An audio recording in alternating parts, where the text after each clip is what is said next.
आपने सुंदर बातें कही और जो आपने चरित्र के बारे में बात कही रचना में, एक बार मन्नू भंडारी जी से मेरी बातचीत हुई थी, मुलाकात हुई थी।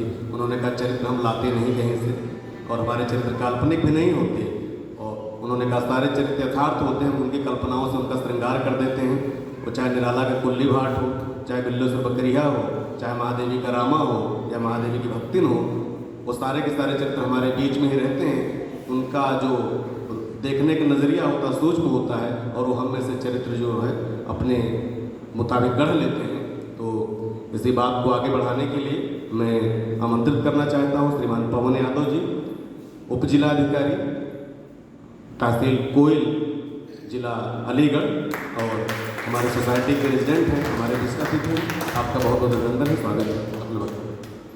धन्यवाद जी। मंच पर आसीन मुख्य अतिथि महोदय, सभी गेस्ट और यहाँ पर मौजूद सभी मेरे दोस्त, विद्वान दोस्त, आप सभी को मेरा नमस्कार।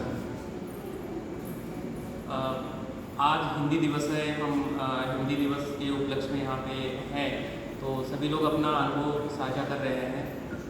मैम ने संवैधानिक पृष्ठभूमि के बारे में हिंदी के बताया, अपने अनुभव के बारे में बताया। उन्होंने बताया कि जैसे हाई कोर्ट में या सुप्रीम कोर्ट की प्रोसीडिंग अगर देखी जाती है तो आज भी पूरी तरह से इंग्लिश में है, जबकि यहाँ पे हम देखते हैं हमारे इंडिया में, अपने भारत में कितने ज़्यादा से ज़्यादा लोग हिंदी भाषी हैं। वहाँ कॉमन लोगों को वो लैंग्वेज समझ में नहीं आती। मैं यूपीएससी की तैयारी कर रहा था, वहाँ का भी मैं एक अनुभव आप लोगों के साथ साझा करना चाहता हूँ। एक एग्ज़ाम होता है इंडियन फॉरेस्ट सर्विस का, एक एग्ज़ाम होता है इंडियन फॉरेस्ट सर्विस का, IAS का एग्ज़ाम होता है, उसमें बहुत सारी पोस्ट होती हैं। उसके लिए तो ऑप्शन अवेलेबल होते हैं कि उसमें हम हिंदी में एग्ज़ाम दे सकते हैं, इंग्लिश में, लेकिन इंडियन फॉरेस्ट सर्विस का जो एग्ज़ाम होता है वो भी यूपीएससी ही कंडक्ट कराता है। वो टोटली इंग्लिश आज भी है, मतलब कोई बच्चा अगर हिंदी भाषी क्षेत्र का है और वो पास करके जाता है तो उसका जो मेंस लिखना है वो टोटली वो उसको अंग्रेजी में ही लिखना होता है। तो ये कई जगह ऐसी चीज़ें हैं जो कि आज तक परिवर्तन होना चाहिए था और ये बहुत ज़रूरी है।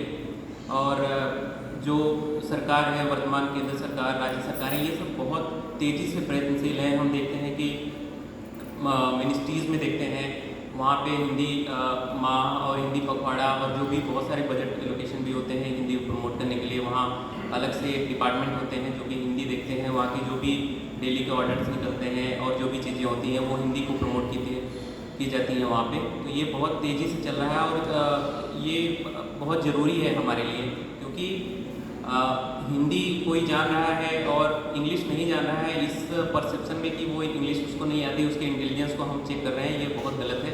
केवल ये भाषाएं होती हैं और एक हिंदी में जानने वाला, क्योंकि ज़्यादातर लोग हिंदी में बोलते हैं, हिंदी जानते हैं, तो उसके इंटेलिजेंस को कभी भी कम हम नहीं आंक सकते हैं। लैंग्वेज से कोई ऐसा कुछ नहीं होता है। और आज हम देखते हैं तो बहुत ज़्यादा टेक्नोलॉजी में अगर हम देखते हैं, तकनीकी में, तो हिंदी के कंटेंट डेवलप किए जा रहे हैं, क्योंकि जो ये बाजारवाद है और हिंदी के लोग सुन रहे हैं, देख रहे हैं, लिख रहे हैं, तो ये जो मल्टीनेशनल कंपनीज़ है ये भी एक तरह से मजबूर है कि जो हमें कंटेंट प्रोड्यूस करना है, क्योंकि जो डिमांड और सप्लाई वाला ही वो होता है कि जो यूज़ करने वाले लोग हैं कौन से माध्यम में यूज़ कर रहे हैं, तो हिंदी में यूज़ कर रहे हैं। हम लोग हिंदी में यूज़ कर रहे हैं, इसलिए उनको और डेवलप करना पड़ रहा है उन चीज़ों को हिंदी में। तो अभी क्या होता था, हम देखते थे हमें R&D में भी, रिसर्च एंड डेवलपमेंट में भी जो भी बहुत सारी बुक्स अवेलेबल होती हैं, तो वो हमें इंग्लिश में पढ़ के, हमें चूँकि जानना होता है तो ज़रूरी भी होता है इंग्लिश हमें जानना, तो इंग्लिश में हम पढ़ते हैं, उसके R&D के बारे में वहाँ पे देखते हैं, उसके डेप्थ में जाते हैं। अब चूँकि क्या है कि हम बहुत हिंदी का यूज़ कर रहे हैं और जो ये MNCs कंपनीज़ हैं ये डेटा जनरेट कर रहे हैं, अगर हम हिंदी में ही बहुत यूज़ करें और हिंदी में ही जनरेट करें तो उनको R&D करने के लिए उनको हिंदी सीखना पड़ेगा। तो ये हम रिवर्स भी इसको कर सकते हैं। अपनी जो हमारी क्षमताएँ हैं, हमारी जो इतनी पॉपुलेशन है, जो एक हमारी डेमोग्राफी है, जो एजुकेटेड पॉपुलेशन है, वो सब इन चीज़ों को रिवर्स भी कर सकते हैं। तो हमें अपनी जो ये हिंदी है इसको बहुत तेज़ी से प्रमोट करना चाहिए, प्रोत्साहित करना चाहिए, और हमें कभी भी गर्व महसूस करना चाहिए हमेशा ही कि हम हिंदी बोलें। कभी भी हमें कुछ भी महसूस वैसा नहीं करना चाहिए कि हमें हिंदी या दूसरी लैंग्वेज में हम कंफर्टेबल उतना नहीं है, तो हिंदी हमें बोलना चाहिए और बिल्कुल कॉन्फिडेंटली बोलना चाहिए।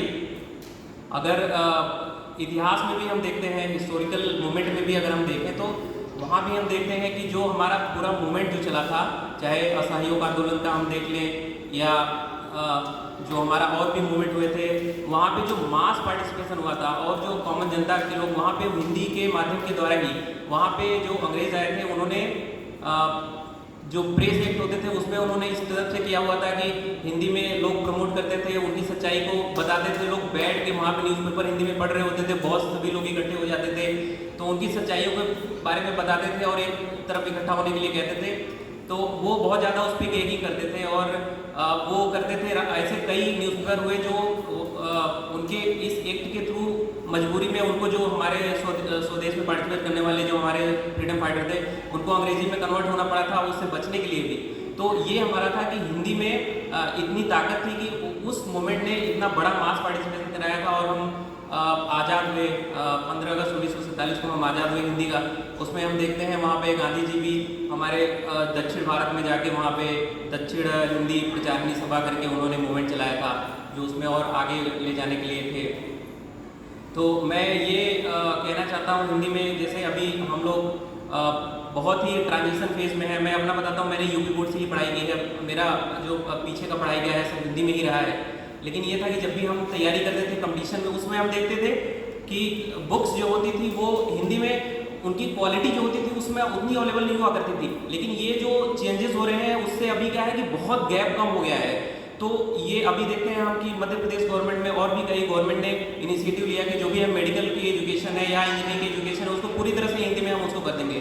तो ये हिंदी को बढ़ाने के लिए सभी लोग एकजुट हैं और मेरा यही है कि हिंदी हमें हमेशा ही बोलना चाहिए। जो टर्मिनोलॉजी है, जो कुछ ऐसी चीज़ें हैं उसको हम अडॉप्ट करके आगे बढ़ सकते हैं। और भी भाषाओं की कुछ ऐसी चीज़ें हैं जिसको, क्योंकि डायनेमिज्म बहुत ज़रूरी होता है।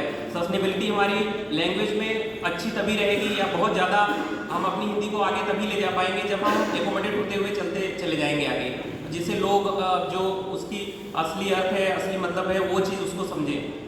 तो इसलिए उसको जो सस्टेनेबिलिटी है उसको बढ़ाने के लिए हमें एकोमोडेट करना चाहिए जो भी लैंग्वेजेस है उसको।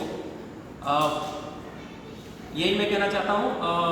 Thank you very much. और मैं चाहता हूँ कि हिंदी सिर्फ हम बोले ना, क्योंकि हमें शुरू में अपने स्टार्ट करने के लिए हम अपने सिग्नेचर से भी स्टार्ट कर सकते हैं कि हम जब भी साइन करेंगे तो अपना हिंदी में अपना साइन करना स्टार्ट कर देंगे। हमें उस पर भी एक प्राउड फील होना चाहिए। जब मैं DRDO में था, मिनिस्ट्री ऑफ डिफेंस में, वहाँ पे मोस्टली वो था कि हम हिंदी में लिख के भेजेंगे, लेकिन अगर उसमें ये था कि अगर नहीं भी हम भेज पा रहे हैं तो एटलीस्ट उसका जो कवरिंग का लेटर है उसको हम हिंदी में वहाँ पे लिख के भेजें। तो ये जो छोटे छोटे प्रयास होते हैं, जो छोटी छोटी चीज़ें होती हैं, इससे हम अपने आप को आगे ले जाते हैं और उससे हम अपनी चीज़ों को प्रमोट करते हैं। किसी पे भी हमें अपनी चीज़ों को इम्पोज करने की ज़रूरत नहीं है, ज़बरदस्ती इम्पोज करने। हम अपनी लकीर को ही बहुत बड़ा करें, अपनी चीज़ों को इतना बड़ा करें कि लोग उसमें ही आके उन चीज़ों को अडॉप्ट करें, उसमें रिसर्च एंड डेवलपमेंट करें। और ये चीज़ हमारे अंदर पूरी ताकत है, पूरी पोटेंशियल है कि इन चीज़ों को हम आगे ले जा सकते हैं। Thank you very much. बहुत बहुत आभार पवन सर। और इसके बाद मैं इस